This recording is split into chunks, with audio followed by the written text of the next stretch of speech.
João capítulo 10, versículo 11 ao 18. As Escrituras dizem assim: Eu sou o bom pastor. O bom pastor dá a vida pelas ovelhas. O mercenário que não é pastor, a quem não pertencem as ovelhas, vê o lobo chegando, abandona as ovelhas e foge. Então o lobo as arrebata e dispersa.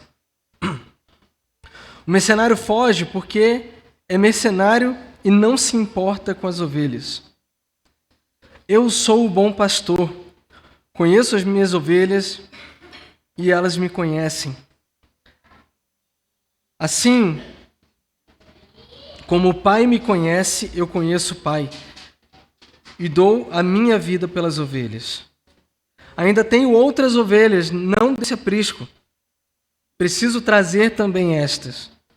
Elas ouvirão a minha voz, então haverá um só rebanho e um só pastor. Por isso o Pai me ama, porque eu dou a minha vida. Pelo contrário, eu espontaneamente a dou. Tenho autoridade para entregá-la e também para reavê-la. Este mandato recebi do meu Pai. Deixa eu fechar os nossos olhos. Senhor, obrigado, Pai, pela Tua palavra. Grato, Senhor, nós estamos nessa manhã por louvar o Senhor, louvar o Teu nome e nos reunir aqui, Senhor, como igreja para bendizer o nome do Senhor e ouvir, Senhor, a Tua palavra, ouvir a voz do Senhor que nós ouvimos, Senhor, através da Tua palavra. Que a Sua voz, que a voz do bom pastor seja ouvida nessa manhã, que o Senhor coloque as Tuas palavras, Senhor, no nosso coração. Que o Senhor ajude, Senhor, me ajude a expor, Senhor, a Tua palavra de maneira fiel, Pai. No nome de Jesus. Amém. Bem, meus irmãos, na vez anterior que eu preguei, eu falei sobre o começo desse capítulo, sobre o pastor das ovelhas e sobre a porta, em que Jesus declara: Eu sou a porta. E aí, em sequência a isso, Jesus dando continuidade a isso, a esse diálogo com os fariseus e com alguns líderes aqui e também com parte do povo, Jesus agora diz que ele é o bom pastor. Sabemos aqui que pelo contexto histórico da época, que era semelhante, porque era o mesmo diálogo, o mesmo contexto aqui anterior, em que Jesus estava falando e tendo um diálogo com os fariseus, com alguns líderes. Religiosamente, na época, o judaísmo ele estava fragmentado em vários grupos. Os fariseus, os saduceus, eles eram conhecidos como por ter a sua assim, observância muito rigorosa da lei. E muitas vezes, nos evangelhos, você vê os fariseus confrontando Jesus e fazendo algumas perguntas assim, para tentar, de alguma maneira, pegar Jesus desprevenido, talvez. Mas havia, na época, um grande debate, um grande embate. Jesus ele vai tratar diretamente com os líderes religiosos, com os fariseus aqui, dessa maneira, também em parábolas. E aí Jesus fala aqui que ele é o bom pastor. A metáfora aqui do pastor também era muito conhecida na cultura judaica. Assim como a cultura aqui do curral que nós ouvimos anteriormente, da porta, onde as ovelhas entravam e saíam, era conhecida.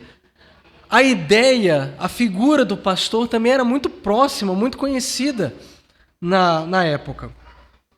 No Antigo Testamento também muitas vezes Deus descreve, né? É descrevido Deus como o pastor de Israel, cuidando, zelando do seu povo. Você pode ver isso em Ezequiel 34, que nós vamos ler depois também, em Salmos 23. E Jesus, ao declarar aqui que ele é o bom pastor, ele reivindica essa imagem divina de Deus, do próprio Deus. Afinal de contas, o que nós estamos vendo aqui é que Jesus várias vezes ele diz: eu sou a porta, eu sou o caminho, eu sou a verdade e a vida, ele declara posteriormente. Jesus declara que eu sou o bom pastor, então ele vai usar esse termo, eu sou. Então, em resumo, estamos aqui vendo Jesus falar com os fariseus. Ele destaca aqui a corrupção dos fariseus, o cuidado também sacrificial de Deus para o seu povo, a autoridade divina que lhe foi concedida. E era um cenário, de certa forma, de opressão, porque Jesus estava sendo pressionado pelos líderes religiosos, mas também de esperança, porque Jesus sempre traz uma mensagem. Quando ele fala para a multidão, quando ele vai fazer os seus milagres, quando ele vai confrontar os líderes religiosos da época. Jesus diz no verso 11 assim: eu sou o bom pastor. O bom pastor dá a vida pelas ovelhas. E nessa sequência aqui, meus irmãos, onde anteriormente Jesus fala até que ele é o pastor, mas do versículo 1 até o versículo 6, do 7 também em diante, ele vai dizer que ele é a porta. Aqui ele reivindica algo e fala: eu sou o bom pastor. No Antigo Testamento e também na época aqui de Jesus, Deus havia observado e levantado até muitos pastores, muitos líderes. E você vê que eles negligenciaram muitas vezes o seu serviço. Ao destruir a mensagem do Evangelho, a mensagem da lei de Deus, a deturpar a mensagem. Mas Deus havia prometido que cuidaria pessoalmente do seu rebanho, do seu povo. Desde o Antigo Testamento, Deus levantou profetas para dizer isso. E agora ele cumpre, porque chegou o bom pastor. Quando Jesus diz: eu sou o bom pastor, e o bom pastor ele dá a vida pelas suas ovelhas. Jesus afirmando eu sou, essa palavra que foi proferida pelo próprio Deus a Moisés no Antigo Testamento, eu sou o que sou.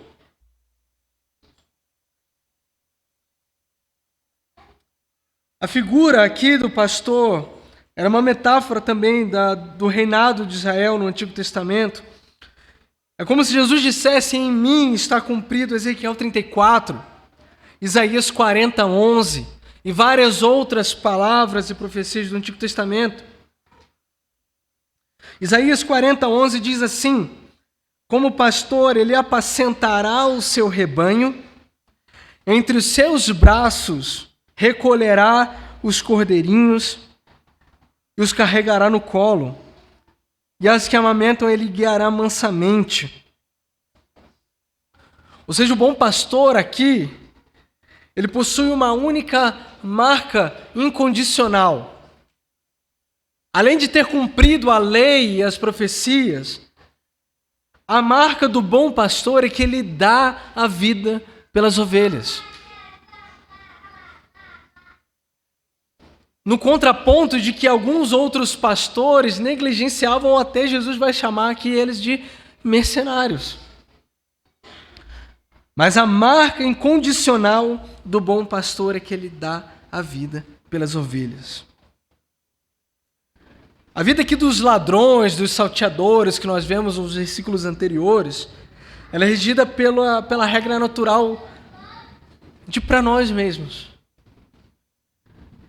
Então, o que Jesus estava confrontando aqui, o que Jesus estava falando, era sobre alguns também que lideravam o povo de Deus para si e não conduziam ao verdadeiro pastor. O que acontece é que sobre a vida de Jesus brilha a poderosa palavra que é pelas ovelhas.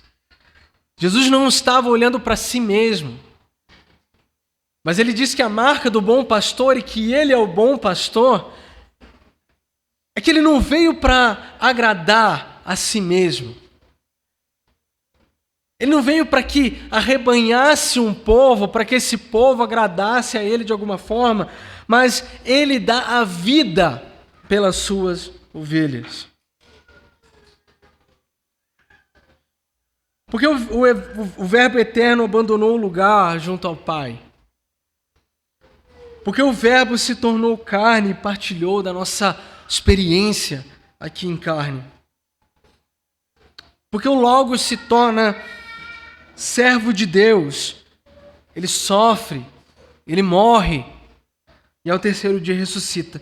É pelas suas ovelhas. É por nós, o seu rebanho.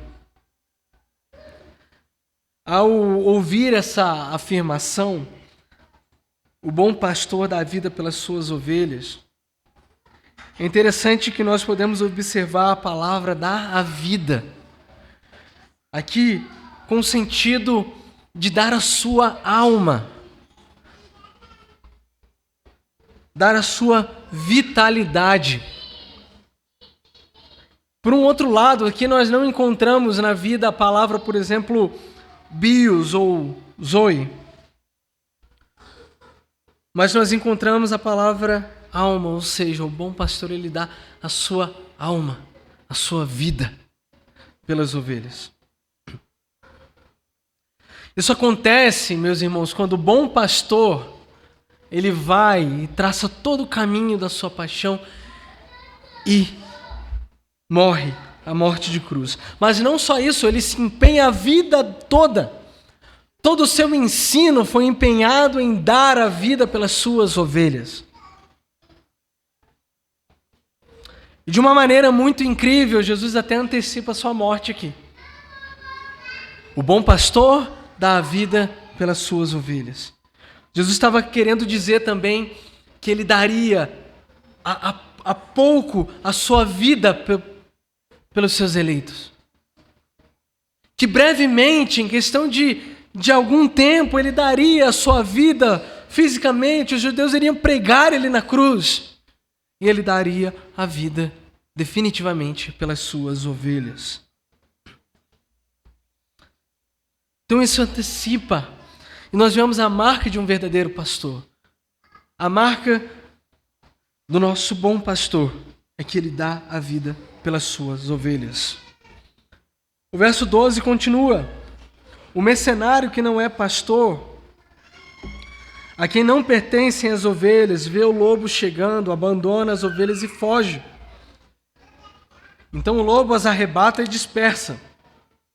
Versículo 13, o mercenário foge porque é mercenário e não se importa com as ovelhas. Meus irmãos, para esclarecer algo aqui a respeito dessa palavra mercenário, aqui, o que Jesus contrapõe ao verdadeiro pastor, essa figura oposta, na verdade, não é tão deturpada assim quanto a palavra mercenário que nós ouvimos hoje. Mas é como se dissesse meramente um assalariado. A gente está acostumado com o termo mercenário, por causa das experiências dolorosas de muitos, a ver isso como uma forma muito depreciativa e pejorativa. Mas assim, o texto aqui nos diz, e a palavra que é usada como mercenário, é como se fosse um assalariado. E então Jesus ele usa essa expressão para descrever algo de forma objetiva para os fariseus que ele estava falando naquela época. Em decorrência, ele também pode ser visto como uma pessoa que foi contratada para pastorear as ovelhas. E de certa forma, aquele que é contratado, as ovelhas não pertencem a ele.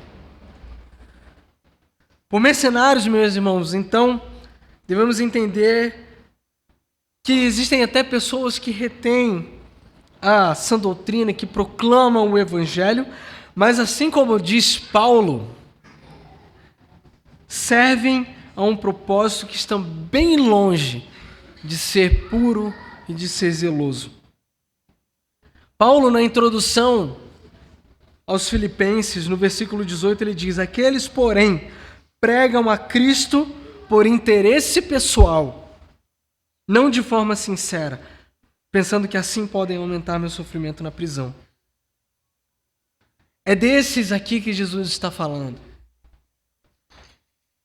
Então, nessa parábola aqui, que não é só uma alegoria, é uma parábola, nós vemos alguns aspectos aqui de Jesus, o que Jesus estava querendo falar com os seus, na época, o seu povo na época e os fariseus. Quando Jesus fala sobre o mercenário que foge e o lobo que arrebata, a chegada do lobo inicialmente descreve a real e importante ameaça do rebanho, o lobo. Pode estar caracterizada por meio dele as ameaças externas e internas da Igreja de Cristo. Por isso também Paulo usa esse termo em várias cartas dizendo que os inimigos humanos da igreja são como lobos. Nós não devemos, meus irmãos, confundir o lobo aqui com Satanás, assim como Jesus faz a comparação aqui do salteador, do ladrão que vem para roubar, matar e destruir. Mas, em última análise, esse inimigo também, o inimigo da igreja, é influenciado por Satanás, e foi assim mesmo que João fala em 1 João 3,18: para isso manifestou o Filho de Deus, para destruir as obras do diabo. No verso 13, meus irmãos, fica muito claro por que o mercenário, ou seja, o assalariado, estava se dirigindo exatamente aos fariseus, foge, porque ele não se importa com as ovelhas. Ele não se importa com o povo, ele não se importa com as pessoas, ele se importa com ele mesmo. Nós sabemos que as ovelhas aqui que Jesus está falando significa a igreja de Cristo. Portanto, aqueles que pregam a Cristo muitas vezes para o seu próprio interesse, eles não permanecem por muito tempo, porque eles, justamente por verem o seu próprio interesse, quando chega as dificuldades ou o real perigo para as ovelhas de Cristo, ele foge. Continuando no verso 14, diz assim: eu sou o bom pastor. Jesus fala novamente, assim como ele diz no versículo 11, no versículo 18 ele diz: eu sou o bom pastor. E ele diz o seguinte: conheço as minhas ovelhas e elas me conhecem. Assim como o Pai me conhece, eu conheço o Pai, e eu dou a minha vida pelas ovelhas. Jesus não só diz que ele é o bom pastor, mas ele testifica aqui, ele justifica o porquê que ele é o bom pastor. Ele, além de ressaltar que a figura do bom pastor aqui, ele é que dá a vida pelas ovelhas, ele diz que ele conhece as ovelhas. Ele não só dá a vida pelas ovelhas, mas ele conhece as ovelhas e as ovelhas conhecem a ele. Assim como nos versículos anteriores aqui, nós vamos ver que as ovelhas ouvem a voz do pastor, que as ovelhas conhecem a voz. Ele diz: conheço as minhas ovelhas e elas me conhecem. Inicialmente, aqui no texto, quando Jesus vai falar sobre a parábola aqui da porta, onde ele diz que ele é a porta, ele traz a ilustração de que a ovelha ouve a voz e segue. Mas aqui ele transpõe isso e diz que conhece. Ele conhece as ovelhas conhecem a sua voz. Nesse ponto, meus irmãos, também as crianças que estão aqui, existe um conhecimento mútuo entre o pastor e as ovelhas aqui nessa parábola. Nos mostra que essa realidade não pode ser captada somente como uma comparação terrena, mas esse conhecimento é um conhecimento muito mais profundo. E por que isso, meus irmãos? Que esse conhecer é tão profundo. Jesus se compara, precisa comparar o conhecimento quando ele fala que ele conhece as ovelhas a conhecem, ele compara com o conhecimento do Pai. Assim como o Pai me conhece e eu conheço o Pai, eu dou a vida pelas minhas ovelhas. Será isso possível? Será que o fato de Jesus conhecer as pessoas não levará aquela reserva contra nós, assim, que a palavra salienta? Será que quando Jesus conhece a minha natureza, a nossa natureza pecaminosa, muitas vezes pervertida pelo pecado, isso não resultaria em ira? Mas Jesus já havia prometido em João 6,37 que ele não expulsaria ninguém que viesse até ele. Quem se torna aqui os pertencentes são aqueles que se tornam por meio da fé em Cristo Jesus. Que são alvos do amor de Deus. Esses aqui são aqueles que mais tarde Jesus vai dizer em João 15, principalmente no versículo 9, como o Pai me amou, eu também vos amei.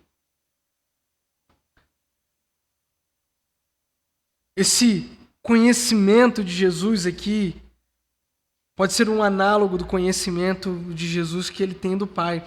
As ovelhas que pertencem a mim, elas me conhecem. E eu conheço as ovelhas. Não é à toa, meus irmãos, que Paulo vai dizer em Romanos 8, no verso 28, diz assim: sabemos que todas as coisas cooperam para o bem daqueles que amam a Deus e daqueles que são chamados segundo o seu propósito. O versículo 29 diz assim: pois aqueles que Deus de antemão conheceu, também predestinou para serem conforme a imagem do seu Filho, a fim de que ele seja o primogênito entre muitos irmãos. Ele continua dizendo: aos que predestinou também chamou, e aos que chamou também justificou, e aos que justificou também a estes glorificou. Então, meus irmãos, esse conhecer se refere aos pertencentes de Jesus. Aqueles a quem Jesus pertence. Aqueles a quem Jesus salvou, redimiu. Jesus conhece as suas ovelhas conhecem a Ele. E no verso 16 diz assim: ainda tenho outras ovelhas, não desse aprisco. Preciso trazer também essas. Elas ouvirão a minha voz, e então haverá um só rebanho e um só pastor. Olha que maravilhoso, meus irmãos, isso. Jesus não só conhece as ovelhas, mas ele diz que ele tem outras ovelhas que não estão nesse aprisco. O que ele estava querendo dizer era a respeito de Israel. Mas o que nos traz alegria e esperança é que ele diz: eles ouvirão a minha voz, então haverá um só rebanho e um só pastor. Do que Jesus estava falando aqui? Como assim ele tem outras ovelhas? Alguns atribuem aos judeus e gentios, os quais ainda não eram discípulos de Cristo. Contudo, nós não temos dúvida de que está diante de nós aqui a vocação dos gentios. Jesus dizendo, não tenho só Israel aqui como ovelha,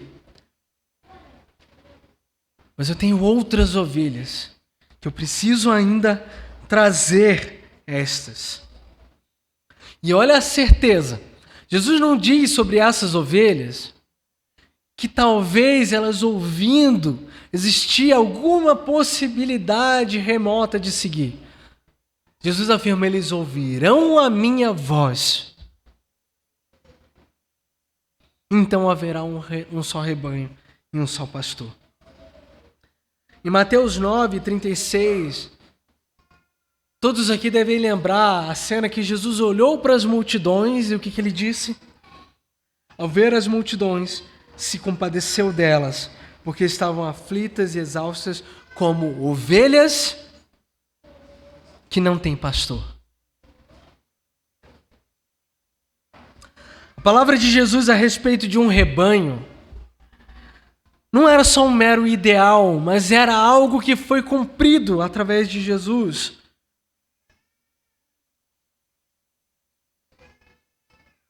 Veja o que diz respeito a isso em Ezequiel 34, 11 ao 16. Verso 11 diz assim: porque assim diz o Senhor Deus, eis que eu mesmo procurarei as minhas ovelhas e a buscarei. Como um pastor busca o seu rebanho, no dia em que encontra as ovelhas dispersas, assim buscarei as minhas ovelhas e as livrarei de todos os lugares por onde foram espalhadas no dia de nuvens e densas trevas. Vou tirá-las do meio dos povos e congregarei dos diversos países e trarei de volta a sua terra. Vou apacentá-las no monte de Israel, junto às correntes de água e em todos os lugares habitados da terra. Deixarei que pastem em bons pastos, nos altos montes de Israel será a sua pastagem. Ali se deitarão em uma boa pastagem, terão pastos bons nos montes de Israel. Olha a promessa, eu mesmo apacentarei as minhas ovelhas e as farei repousar, diz o Senhor Deus. Buscarei as perdidas, trarei de volta as desgarradas e enfaixarei as quebradas e curarei as doentes, mas destruirei as gordas e fortes e as apacentarei com justiça. Quando Jesus diz que ele é o bom pastor, que ele dá a vida pelas suas ovelhas, é esse pastor aqui que está dizendo em Ezequiel. Meus irmãos, em todos os continentes, em todas as eras, em todas as épocas, países, raças, foi e tem sido ouvido a voz de Jesus. E muitas pessoas têm sido agregadas à igreja de Jesus. Segundo a sua essência, essa igreja somente pode ser e sempre será a única igreja, assim como existe apenas um só pastor que conquista a sua igreja com a sua própria vida. No verso 17 continua, diz assim: por isso o Pai me ama, porque eu dou a minha vida para recebê-la outra vez, falando sobre a sua morte e ressurreição. Ninguém tira a minha vida. Pelo contrário, eu espontaneamente a dou. Tenho autoridade para entregá-la e também para reavê-la. Este mandato recebi do meu Pai. E, meus irmãos, tudo aquilo que nós lemos aqui e ouvimos está alicerçado sobre o sacrifício de Jesus. Em todo momento, o que Jesus estava querendo dizer é que, olha, eu estou indo morrer pelos eleitos, pelas ovelhas de Cristo, a quem Deus deu.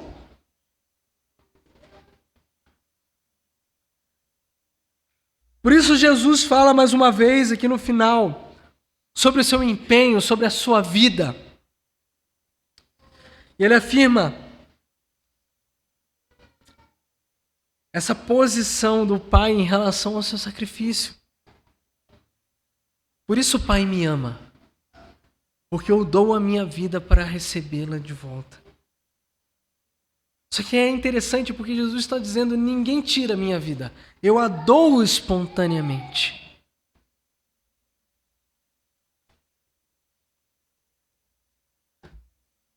Os judeus levaram Jesus à cruz, soltaram Barrabás. Mas é o próprio Jesus que diz: ninguém tira a minha vida, eu espontaneamente a dou. E ele segue a sua trajetória, a sua missão, a sua obra de acordo com o mandato do Pai. Esse mandato, essa ordem eu recebi do Pai, porque o Pai entregou o Filho para todo aquele que nele crê não pereça, mas que tenham a vida eterna. Justamente porque Jesus executa essa missão, essa incumbência do Pai em seu próprio sofrimento, sacrifício em favor do mundo. Ele mesmo diz: por isso o Pai me ama, porque eu empenho, eu dou a minha vida pelas ovelhas. E falando sobre a autoridade de entregar a vida, Jesus fala sobre essa entrega e a morte e a ressurreição e diz que isso tudo é obra do Pai, que isso tudo é um mandato do Pai.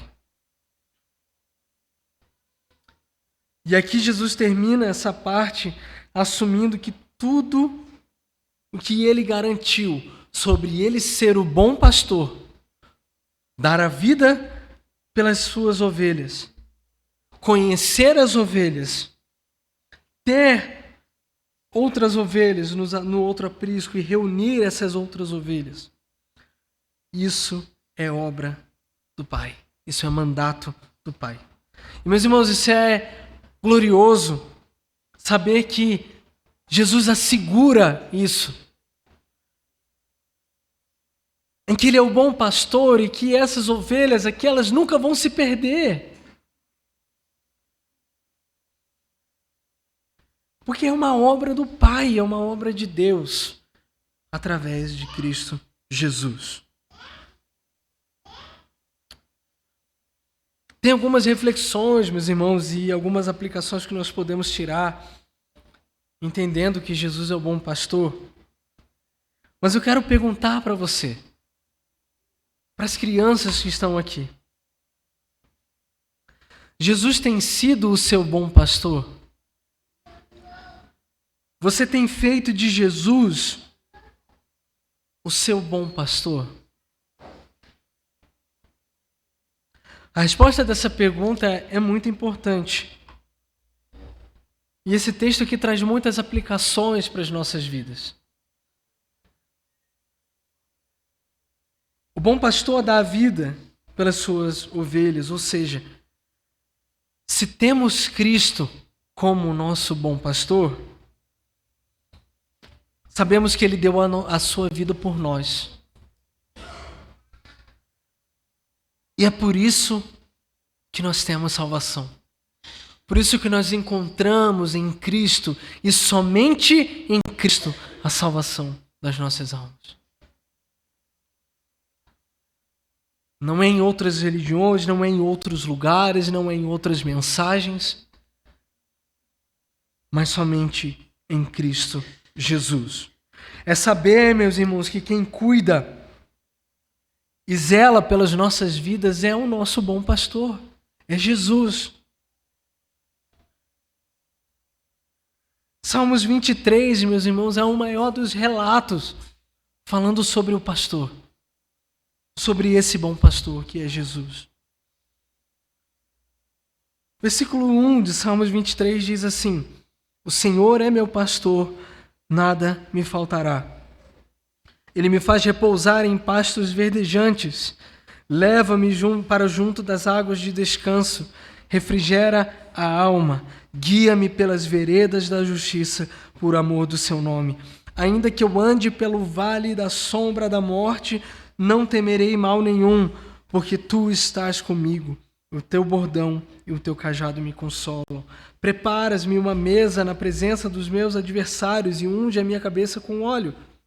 O meu cálice transborda. Bondade e misericórdia certamente me seguirão todos os dias da minha vida e habitarei na casa do Senhor para sempre.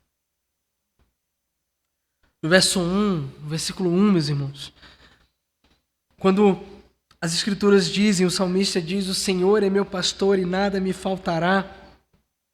Tem algumas versões que dizem assim, de nada terei falta, ou eu não preciso de nada, ou eu tenho tudo que preciso. Ou seja, ter Cristo como bom pastor é saber, meus irmãos, que nada vai nos faltar. Que seremos supridos em tudo, a começar supridos pela necessidade da salvação, porque nós estávamos debaixo da ira de Deus, porque nós pecamos. Mas é mais que isso, o sentido mais profundo é saber que se temos Cristo como nosso bom pastor, tudo em volta se torna algo de que não precisamos. Ou seja, Ele é suficiente. Não é que somente com Ele nada vai nos faltar. É que estar com Cristo, ter Ele como bom pastor, é saber que Ele é tão suficiente que tendo Ele nós não vamos sentir falta de mais nada. E tem uma banda chamada Projeto Sola que escreveu uma música a respeito de Salmos 23. Provavelmente você já deve ter ouvido essa canção, que usando como frase o Salmo 23, versículo 1, ele diz assim: se o Senhor é meu pastor, aquilo que eu não tenho, eu não preciso. Ou seja, aquilo que nós não temos hoje é o que de fato, meus irmãos, nós não precisamos. Isso faz de Cristo bom pastor como o suficiente em nossas vidas. Nós sabemos que Ele vai nos suprir, porque nada vai nos faltar. Agora, se eu passar por tribulações, se faltar dinheiro, comida, roupas, família, perdão, se faltar qualquer outra coisa, nós temos Cristo e Ele é suficiente. Em segundo lugar, se Cristo é nosso pastor, nós temos a esperança de que nós não vamos nos perder, nós como ovelhas de Cristo, não vamos nos perder pelo caminho. Por mais que em algum momento a ovelha se desvie, Jesus vai reunir todas as ovelhas, pois somos dele e ele é o nosso pastor. Nós temos a garantia, porque no versículo 14 diz assim, de João 10, eu sou o bom pastor, eu conheço as minhas ovelhas e elas me conhecem. Jesus me conhece, conhece você, nos conhece. Portanto, Ele faz conhecer a nós a sua salvação, a sua redenção. E com isso nós temos a grande certeza que, assim como Jesus disse, eles ouvirão a minha voz. Haverá um só rebanho e um só pastor. Nós aqui nessa manhã, nós estamos ouvindo a voz do bom pastor, através da palavra de Deus. E caso exista algum de vocês aqui que ainda não tenha Cristo como seu pastor, como seu bom pastor, de fato, pela palavra de Deus, você ouviu a voz do bom pastor hoje. Portanto, existe um chamado do bom pastor a se arrepender dos seus pecados, a crer em Cristo, para que aquele que crê e ter a certeza de que aquele que crê não vai perecer, mas ele tem um aprisco. Ele tem um lugar em Cristo. E ele tem um bom pastor. O bom pastor suprirá e cuidará de todos os seus eleitos por toda a eternidade.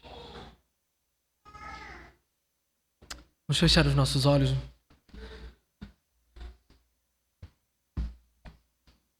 Senhor, obrigado. Nós damos graças ao Senhor pela Tua palavra.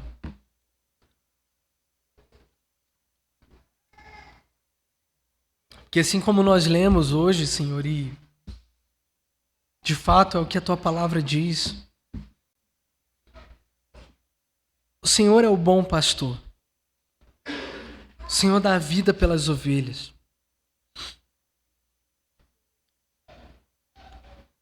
O Senhor conhece as suas ovelhas. Conhece cada um aqui pelo nome. E também o Senhor faz o teu nome conhecido e o evangelho conhecido a cada um de nós, aqueles que creem em teu nome. Obrigado porque isso, Senhor, tem a ver com a tua redenção. O Senhor ser o bom pastor, Senhor, significa que nós não vamos nos perder no meio do caminho, porque o Senhor cuidará de nós. O Senhor garante que aquele que crê, ele tem a vida eterna. Ele entra pela porta, que na verdade é o Senhor. Ele acha pastagens, pastos verdejantes. Se ele também, como o salmista disse, que o Senhor faz andar em pastos verdejantes, e mesmo que nós andemos pelo vale da sombra e da morte, o Senhor está conosco. Obrigado pela garantia, pela segurança, Jesus, que o Senhor, que é o bom pastor, nos traz. E acima de tudo, a segurança de que cremos no Senhor, estaremos com o Senhor por toda a eternidade. Graças te damos, Senhor, no nome de Jesus. Amém.